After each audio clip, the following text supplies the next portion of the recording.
Connaissez-vous le compteur Linky? Il va peut-être bientôt arriver chez vous. Or, ces compteurs dits intelligents présentent toute une série de dangers potentiels et il se trouve que des comités d'usagers, des associations comme les Robins des Toits et des municipalités ont pris position pour nous alerter. Je suis aujourd'hui chez Rolande à Sevran qui a vu donc s'installer ce compteur chez elle. Oui, nous avons été surpris parce que nous n'avons pas eu d'informations.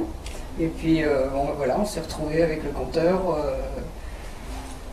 Avec beaucoup d'inquiétudes. Et donc oui. il faut savoir que d'ici 2020, il y a 35 millions de ces nouveaux compteurs qui vont être installés en France par Enedis, qui est l'ancien ERDF. Alors pourquoi installer des nouveaux compteurs? Ces nouveaux compteurs permettent de suivre la consommation heure par heure. Et évidemment, cette automatisation a de fâcheuses contreparties.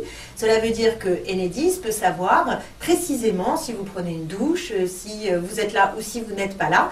Et donc, Enedis va pouvoir constituer un immense fichier de données privées et particulièrement personnelles dont on ne sait pas très bien à quoi il va pouvoir servir. C'est une surveillance généralisée qui ressemble à cette époque, qui est celle du Big Brother. Et d'ailleurs, la CNIL, qui est l'institution qui surveille les libertés publiques, s'est inquiétée de ce Linky et de l'usage que pourrait faire l'entreprise, un usage commercial par la suite de ces données massives. Par ailleurs, on nous dit que ces compteurs Linky vont nous permettre de baisser la consommation d'énergie. Pour installer tous ces compteurs Linky, 5 milliards d'euros vont être dégagés par Enedis. Honnêtement, on aurait pu trouver beaucoup mieux, beaucoup plus efficace pour réduire la consommation d'électricité. Par exemple, en équipant tous les foyers d'ampoules LED, avec 5 milliards, je peux vous dire qu'on aurait pu vraiment faire baisser la consommation d'énergie, mais aussi baisser la facture d'électricité avec ces ampoules de basse consommation.